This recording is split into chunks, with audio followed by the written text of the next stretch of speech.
Soy Renato Garín González, diputado por las provincias del Maipo, Melipilla y Talagante, y esto es La Cuenta Pública. La Cuenta Pública, nuestro programa de información y análisis con todo lo que ocurre en el planeta Tierra con esta pandemia del COVID-19 y los vaivenes de la política internacional y nacional. Hoy día vamos a estar haciendo un especial porque se cumplen 50 años de la elección presidencial de 1970, donde resultó electo el doctor socialista Salvador Allende Gossens. Estaremos haciendo entonces una recapitulación histórica de lo que fue el proceso chileno desde los 50 en adelante, lo que gatilló finalmente la elección de Allende en aquel día del 4 de septiembre del 70, que se están cumpliendo 50 años esta semana. Así que vamos a estar históricos en este perfil que estamos haciendo de la elección presidencial de 1970. Antes de comenzar, por supuesto, tengo que saludar a quienes me siguen por las redes sociales, mis amigos de Facebook, mis amigos de Twitter, mis amigos de Instagram. Me están siguiendo también en Spotify, me están siguiendo en Apple Podcast, en YouTube. Por supuesto, lo que necesitamos es que me sigas en esas redes sociales para que conversemos, para que planteemos los temas que nos interesan para esta cuenta pública. Y hoy día vamos a hacer un especial que me han pedido por las redes sociales, referido entonces a la elección presidencial de 1970. Así es. La elección presidencial de 1970, un momento histórico de la política chilena.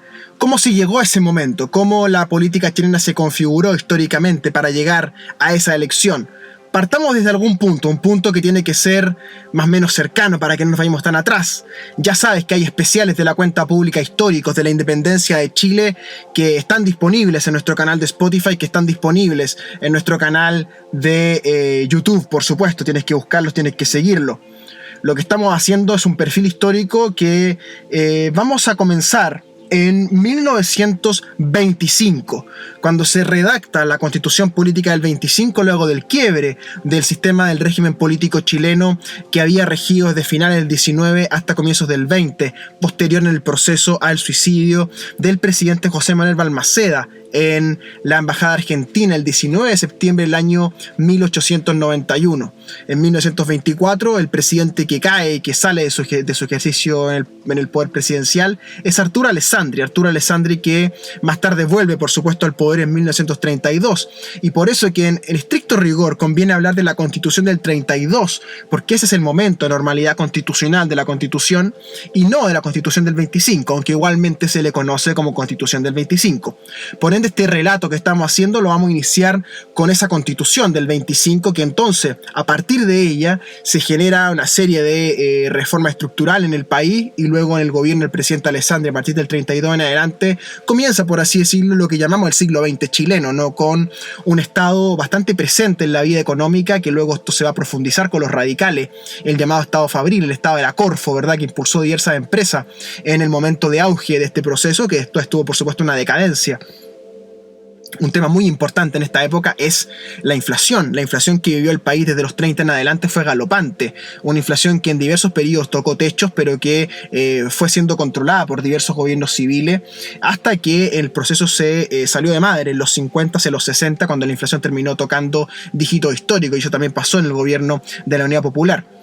Como te digo, entonces el gobierno de Alessandri, marcado, signado por una serie de avances por la normalidad, la Constitución del 25, también por la matanza del Seguro Obrero, donde una cincuentena de jóvenes adscritos al partido nazi chileno en ese momento, seguidores del ex dictador Ibáñez, que había tenido una dictadura a finales de los 20, ese grupo de jóvenes es acribillado por la policía y los militares en el Seguro Obrero, en el centro de Santiago, y fueron asesinados, entonces, según se comenta, por órdenes directas del presidente de la República, Arturo Alessandri, que es un hecho que empañó, por supuesto, su vida política, aunque más tarde volvió a ser electo senador y fue presidente del Senado hasta su muerte en el año 51.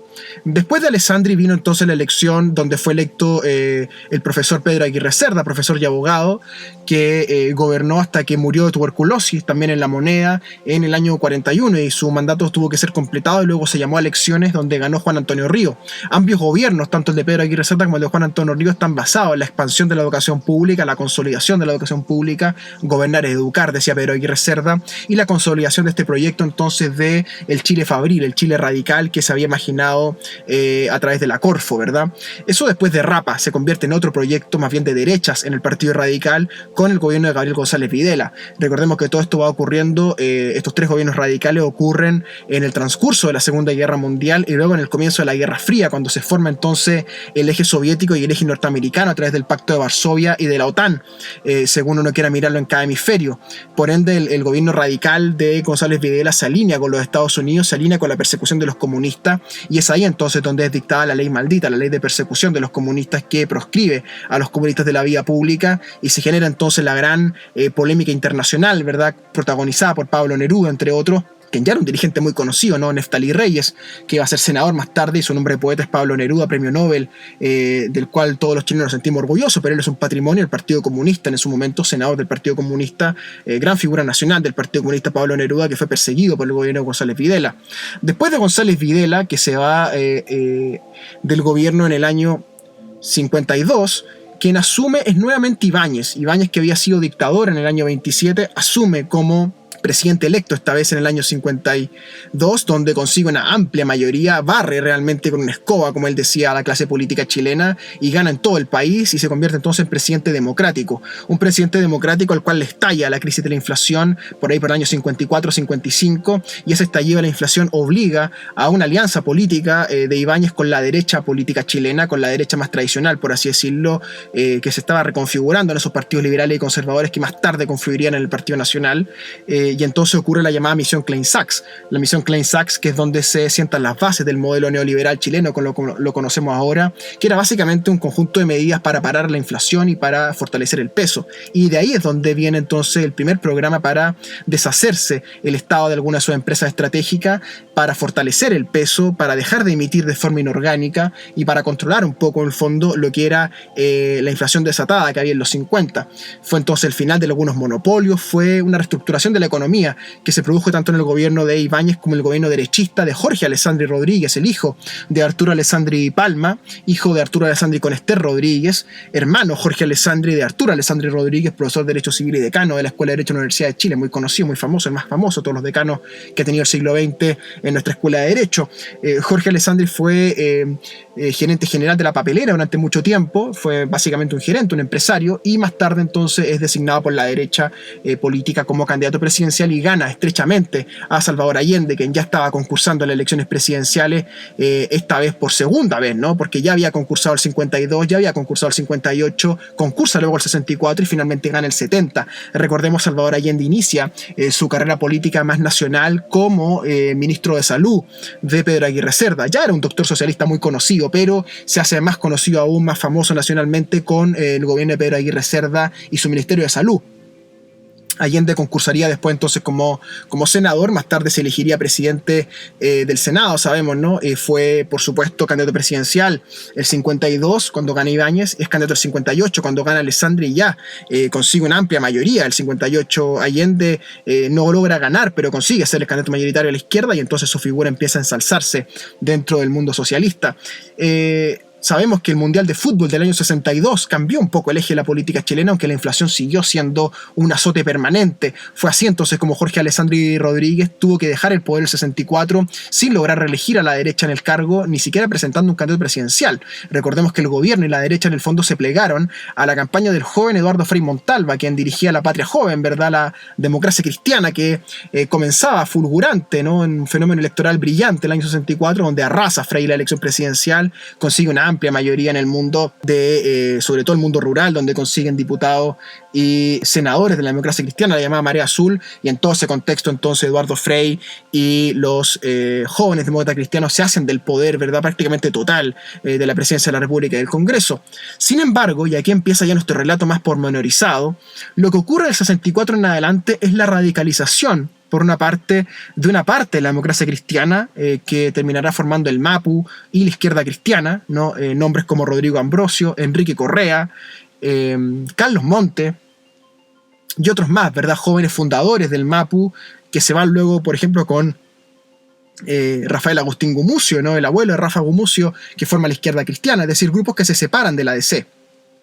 En esto es muy famoso, muy conocido, el llamado Congreso de la DC de Peñaflor, ¿no? Del año 68, donde las juventudes lideradas por Rodrigo Ambrosio y por Enrique Correa, entre otros, que había sido el grupo que se había tomado la Católica el 67, ¿no? Y que de hecho el Mercurio había informado que los comunistas habían tomado la Católica el 67, en ese proceso histórico de toma de la Católica el 67, donde los jóvenes del Mapu se toman la Católica, y el Mercurio informa que fueron los comunistas. Y molestos con esto, entonces el Mapu coloca un cartel en la Católica que dice: el Mercurio miente. O sea, el Mercurio miente, no somos comunistas, somos el Mapu. Y así es como nace entonces el Mapu en la Católica, y después se separan dentro de la ADC. La juventud se lleva una parte importante de militantes jóvenes y se forma el Mapu como un partido autónomo que entonces confluye hacia el PS. Esto también lo hace la izquierda cristiana. Y la DC entonces comienza a naufragar, porque las voces más radicalizadas que esperaban que el gobierno de Frei Montalva fuera algo así como un socialismo amarillo, ¿no? Como un socialismo light, lentamente se dan cuenta que eso no era posible, que el presidente era más bien un moderado, un personaje del centro político razonable, y que no iba a empujar una revolución de ningún tipo. De hecho, el eslogan de Frei era "Revolución en libertad", básicamente apuntando, ¿no?, a que Allende y la Unidad Popular y el mundo de la izquierda no era una libertad, sino que era una revolución sin libertad, una revolución sin democracia. Y es así entonces como el panorama político en Chile se empieza a tensionar. La DC se quiebra en el gobierno, se van los jóvenes, ¿verdad?, hacia la izquierda, se radicalizan. Todo esto en el contexto de la teología de la liberación, la fuerte influencia jesuita, la fuerte influencia teológica, ¿verdad?, que había en estos jóvenes, que por un lado eran muy católicos y por otro lado bastante marxistas. Y esa combinación entre catolicismo y marxista siempre produce esta especie de movimiento iluminado, ¿no?, que abrazan a veces consignas y retóricas muy agresivas, como fue el caso de cierta parte del Mapu, cierta parte del MIR, cierta parte de la izquierda cristiana, que fueron los jóvenes que constituyeron, por así decirlo, los movimientos en torno al Partido Socialista y el Partido Comunista para formar ya el año 68-69 la Unidad Popular, que va a dar origen entonces a la candidatura unitaria de Salvador Allende. En el PS, como sabemos, también la historia tiene sus bemoles. El PS hace un congreso, ¿verdad?, en Chillán a finales de los 60, donde deja abierta la puerta para la vía armada. Recordemos que está todo este contexto de la vía armada para establecer el socialismo, para detar el capitalismo, tanto con la experiencia cubana como la experiencia en diversos puntos del orbe, ¿no?, donde con o sin ayuda soviética había guerrillas o había movimientos nacionalistas socialistas para derrocar gobiernos o para establecer, ¿verdad?, por vía armada, gobiernos de izquierda, ¿no? Siguiendo un poco el ejemplo cubano, que era el adalid de todos los ejemplos continentales, ¿no? Y esa es la gran preocupación de Estados Unidos, de que en los 60 no se abriera en Sudamérica una especie de Cuba continental y que todos los países latinoamericanos se fueran por el derrotero cubano. Cuestión que preocupó muchísimo siempre a los gobiernos americanos y que de hecho fue parte de la estrategia en su momento de Ernesto Che Guevara y de Fidel Castro, que luego fracasan esa estrategia y se vuelven a recluir en Cuba, ¿verdad? Sobre todo a partir de los años 60 en adelante. Pero eso vuelve después con el chavismo, ¿no? El sueño continental que tenía Fidel Castro en Sudamérica. Y eso era un fantasma, un susto permanente que tenían los Estados Unidos, sobre todo los Estados Unidos de Nixon y compañía, que es el grupo que en el fondo comienza en los Estados Unidos, en el Partido Republicano de los Estados Unidos, a tener un diagnóstico muy crítico del proceso chileno, ya hacia finales del gobierno de Frei. Recordemos, Estados Unidos apoyó fervientemente la candidatura de Eduardo Frei Montalva. Hay documentos de la CIA donde esto está confirmado, ¿no?, incluso con financiamiento para el Partido Demócrata Cristiano en su momento, para ganarle a Allende en el fondo, cuestión que logran en el 64, se quiebra la DC en el proceso del gobierno de Frei, y por ende llega la Unidad Popular a conformarse hacia los 70, ¿no? La Unidad Popular que va a ser conformada estructuralmente por el Partido Socialista que había nacido en los 30, ¿verdad?, con todo el proceso de la dictadura de Marmaduke y Grove, esos 11 días de la República Socialista, todo lo que fue Recabarren antes, los movimientos de los mutualistas, etc. El Partido Socialista tenía ya 50 años de historia, 40 al menos en la política chilena, cuando confluye en la Unidad Popular. Había concursado ya varias veces en las campañas presidenciales con el propio Allende. Por ende sabía el Partido Socialista un poco lo que se jugaba dentro del espacio burgués de la política, por así decirlo. Su presidente, su cabecilla, que era Carlos Altamirano en su momento, tenía una retórica muy agresiva, muy incendiaria, ¿no? Se le apunta mucho a él como uno de los retóricos más fuertes que tiene la Unidad Popular, ¿verdad?, y los que cometió más errores desde el punto de vista comunicacional, diríamos hoy día. Pero sin duda lo que está detrás hoy día de el fenómeno que significó la Unidad Popular fue la unidad entre el Partido Socialista, el Partido Comunista, el MAPU, la izquierda cristiana y otras fuerzas, ¿verdad?, como el MIR y otros, que generaron entonces fuerza electoral en torno a Allende y eligieron el 70 al presidente Allende con un tercio de los votos, más o menos, un poquito más, ¿verdad?, distanciado de 70.000, 80.000 votos de Alessandri, ¿verdad?, Jorge Alessandri, que volvió a concursar, y en tercer lugar llegó Radomiro Tomic, que era el candidato candidato del gobierno demócrata cristiano. Fue así entonces como en el año 70 se formó la Unidad Popular, y los principales candidatos presidenciales que sonaban eran Neruda y Allende, pese a que Allende ya era muy resistido dentro del Partido Socialista. Esto es una historia que se cuenta poco, ¿verdad? Pero se habla mucho del Allende ídolo de los socialistas, del Allende mártir, pero se habla poco del Allende político, resistido por el Partido Socialista durante mucho tiempo en ese proceso electoral de los 70, y finalmente Allende se impone tras varios debates en el PS y tras enfrentar una oposición interna muy fuerte siempre. Y también le ayuda muchísimo que Pablo Neruda, Neftalí Reyes, decide bajar su candidatura presidencial, porque él era el nombre del Partido Comunista para la Unidad Popular, y termina siendo entonces Allende el candidato de unidad que une al Partido Socialista, a los comunistas, al MAPU, al MIR y a otros, ¿verdad? Dándole una unidad, una cara a este proyecto que era la Unidad Popular. Una unidad popular que como concepto ya venía de antes, esta idea del Frente Popular, ¿no? Que fue lo que eligió a los radicales. Los radicales no se eligieron solos, los radicales se eligieron en una alianza de centro-izquierda, diríamos hoy día, pese a que después fueron cambiando en el tiempo y aparecieron los radicales de derecha, ¿verdad? Los Iriart, los Gabriel González Videla y otros, ¿verdad? Que configuraron un radicalismo más bien de derechas, pero el radicalismo de izquierdas era un radicalismo del Frente Popular, ¿verdad? De una alianza entre el centro y la izquierda, cuestión que se intentó replicar con la Unidad Popular, pero sin el elemento del centro, ¿no? Ese elemento del centro se consiguió, por así decirlo, sacando de la DC a movimientos radicalizados y llevándolo hacia la Unidad Popular. Esto fue lo que representó el MAPU, esto fue lo que representó la izquierda cristiana, ¿no? El MIR era un movimiento de otra índole, más bien armado, ¿no? Más bien de las armas, ¿no? Miguel Enrique, un caudillo en ese sentido, el padre Marco Enrique. Pero el MAPU y la izquierda cristiana son movimientos que salen de la ADC desde el centro político radicalizado y se suman hacia la Unidad Popular, y eso permite entonces formar esta votación que consigue Allende, que en su cuarto intento por la presidencia de la República consigue entonces triunfar, y luego es confirmado en el Congreso Nacional, puesto que, recordemos, en la Constitución del 25 no existía la llamada segunda vuelta, sino que se practicaba una confirmación electoral de parte del Senado, ¿verdad? Que confirmó a Allende con los votos demócratas cristianos, con el llamado acuerdo de garantías mínimas, ¿verdad? Acuerdo de garantías democráticas, donde la ADC un poco le rayó la cancha al gobierno de la UP.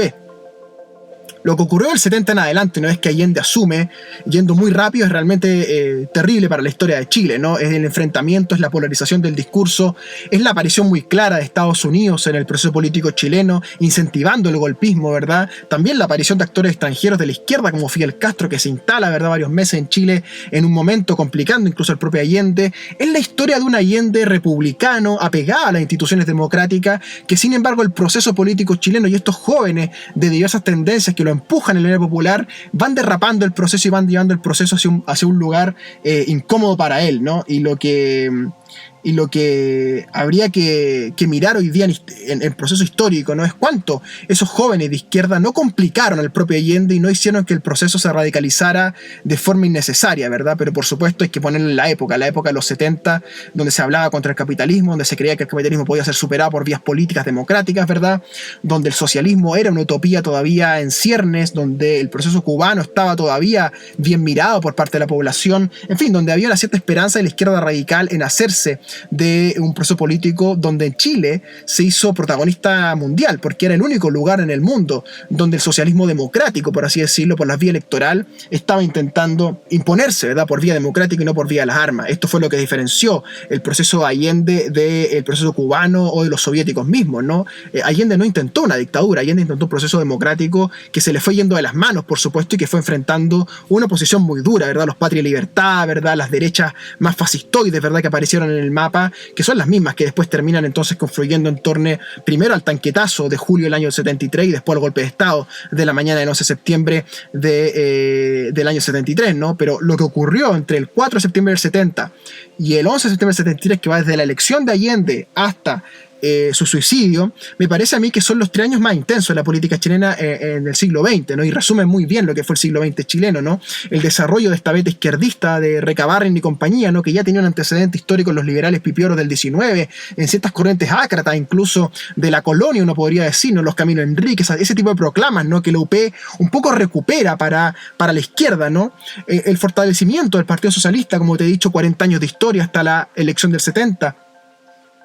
Muy importante también la radicalización que sufre un mundo de la ADC, ¿verdad? Un mundo teológico marxista dentro de la ADC, los MAPU, la izquierda cristiana, como a la vez también la radicalización de derechas que ocurre en la derecha con el llamado Partido Nacional, porque desaparece el Partido Liberal y el Partido Conservador, se forma entonces este Partido Nacional que confluye luego con la ADC en el llamado CODE, ¿verdad? Que era la oposición a Allende, que concurre junta, de hecho, en las elecciones del Congreso del año 73, porque recordemos que dentro de los hitos que podemos mirar, ¿no?, de que conllevan a la crisis política chilena, está por supuesto muy presente lo que fue primero el desabastecimiento que ocurre por diversas razones. Primero, por un problema económico real, la inflación, el mal manejo económico del gobierno, sin duda. También los paros de camioneros, sobre todo el 72, ¿verdad?, muy fuerte.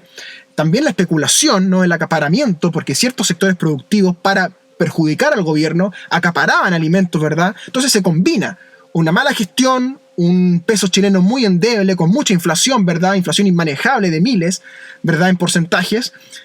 Por ende, encarecimiento de la vida, por ende, complicaciones en la vida diaria. Eso tiene que ver con el paro de camiones, con el tema del abastecimiento, con el tema de la comida, el tema de la leche, ¿cierto?, que se va complicando en los 3 años de gobierno de Allende por diversas razones. Como te digo, razones intrínsecas del gobierno, errores propios del gobierno, como también un evidente y manifiesto interés golpista que aparece ya del 71 en adelante para desestabilizar al gobierno, ¿no?, para acaparar alimentos, para cortar rutas, y eso queda muy claro con el paro de camioneros del año 72 y todo lo que eso tuvo como consecuencia para el gobierno, que realmente lo sacó del eje a Allende y a su gobierno. Y también dentro de los antecedentes que podemos mirar es la ENU, ¿no?, la Escuela Nacional Unificada, que está muy bien graficada en la película Machuca, ¿verdad?, de Andrés Wood, que trataba de llevar jóvenes a los colegios más pudientes de la capital, jóvenes pobres, ¿verdad?, de la Pincoya, de lugares poblacionales desposeídos, ¿verdad?, llevarlos a los colegios de la capital para que allí entonces se interlazaran con los alumnos de la capital, ¿verdad?, los alumnos más de clases altas o de clases medias, ¿verdad? Y eso comenzó en el Colegio San George, como ve la película Machuca, y eso colocó a la élite chilena muy nerviosa también contra el gobierno y contra el plan educacional del gobierno, cuestión que es muy difícil siempre meterse contra los colegios de la élite, ¿no? Eso siempre ha pasado en la historia de Chile. Y junto con eso entonces también la elección parlamentaria del año 73, recordemos, marzo 73 hubo elección parlamentaria, medio término, como se llama, como había antes, ¿verdad?, la mitad del gobierno. Al cumplirse los 3 años del gobierno hubo una elección parlamentaria, ¿verdad?, donde la derecha con la DC logran el 56% del Congreso, pero no tienen la mayoría de 2/3 que se necesitaba para acusar constitucionalmente al presidente y sacarlo de su cargo, que era la intención en un inicio. Y luego entonces viene el derrape. Desde abril hasta septiembre del 73 lo que ocurre es el tensionamiento político, asesinatos en las calles, marchas multitudinarias de derechas e izquierdas en contra y a favor del gobierno, enfrentamientos populares, ¿verdad? En fin, el derrape de una sociedad y también del presidencialismo como estructura. Esto no tiene que ver con Allende, como antes no tuvo que ver con Alessandri ni Balmaceda, sino que la estructura del presidencialismo conlleva este tipo de cuestiones, este tipo de errores que termina entonces con el régimen político chileno muy tensionado hacia finales ya del primer semestre del año 73, estamos hablando de junio-julio, cuando ocurre el tanquetazo, ¿no?, el llamado golpe chileno, donde un grupo de coroneles intenta tomarse el poder a través de un levantamiento militar muy, muy precario, de verdad que llega a dar risa hoy día, ¿no?, viendo lo que pasó, que sacaron 3-4 blindados, ¿verdad?, a las calles en Santiago y trataron con eso de sacar al gobierno de su lugar. Y Allende, que ya tenía la experiencia de que Pedro Aguirre Cerda había demostrado en una sonada militar de los 40, Pedro Aguirre Cerda se parapetó dentro de la moneda, ¿verdad?, y resistió. Allende iba a hacer lo mismo, y fue lo que hizo en el tanquetazo, y fue lo que luego hizo en el golpe internacional conducido, ¿verdad?, desde Chile por Augusto Pinochet y por la Marina, donde se bombardea la moneda, se bombardea Tomás Moro, la casa del presidente, y claramente con el beneplácito de los Estados Unidos y de los gobiernos internacionales más vinculados a las derechas, se da un golpe de Estado en contra de la Unión Popular. ¿Cuánto hubo de responsabilidad en esto de los actores chilenos? ¿Cuánto hubo de responsabilidad en esto del presidente Allende, de Estados Unidos, de la economía, del pueblo de Chile quizás, ¿no?, de los intelectuales, en fin, de dónde estuvo entonces la mecha que encendió el conflicto político chileno? Está por verse, eso es la historia que tiene que definirlo. Pero hoy día me interesaba hacer un raconto, volver a contar la historia. ¿Cómo fue eso? ¿Cómo fue esa historia de que el 4 de septiembre del año 70 Salvador Allende Gossens fue electo presidente de la República de Chile y con eso cambió nuestra historia y hasta el día de hoy, nuestras vidas? Eso con lo que ocurría entonces hace los 70 en Chile. Volvamos al presente y tomemos rápidamente el avión virtual. Vayamos a lo que ocurre en Estados Unidos. Las encuestas dicen que Donald Trump acorta la distancia con Joe Biden y ya son 2-3 puntos los que lo separan a nivel nacional y 3-4 puntos los que lo separan en los estados clave, los swing states, Ohio, Pensilvania, Michigan, Wisconsin, la Florida, lugares importantes donde Donald Trump está recuperando votación. Por ende, no lo den por muerto, sigue siendo favorito Joe Biden para ser el próximo presidente junto a su vicepresidenta Kamala Harris, pero ahí está Joe Biden compitiendo contra un tenaz y durísimo Donald Trump que está sumando votos, que está sumando voluntades, al mismo tiempo que la política internacional norteamericana se sigue tensionando con China e incluso dentro de la política norteamericana local siguen habiendo asesinatos de la policía en contra de activistas norteamericanos, afroamericanos y también enfrentamientos entre civiles con fusiles incluso de guerra en las calles norteamericanas en estados muy complejos donde la elección realmente ha tensionado y polarizado al país del norte de manera inédita. Antes de despedirme, quiero saludar especialmente a quienes me escuchan a través de la radio Ignacio Serrano en Melipilla, la más tradicional del mundo rural y urbano de Melipilla, la 540 AM, todos los domingos en la Serrano. Y por supuesto también en la provincia de Talagante, la más conocida en Talagante, la radio Contacto. La que me siguen, la que me escuchan los miércoles, Talagante, la de Maipo, El Monte, Peñaflor, Padre Hurtado, toda la zona cubierta. Con las más tradicionales radios de nuestra zona, hacemos este raconto histórico, esta cuenta pública con mucho cariño. Sigue cuidándote del COVID, sigue trabajando para que no sea tanta la enfermedad en nuestra zona, no sea tanta el contagio, no tengamos más muertos. Un gran abrazo, soy tu diputado Renato Garín González y hacemos juntos la cuenta pública.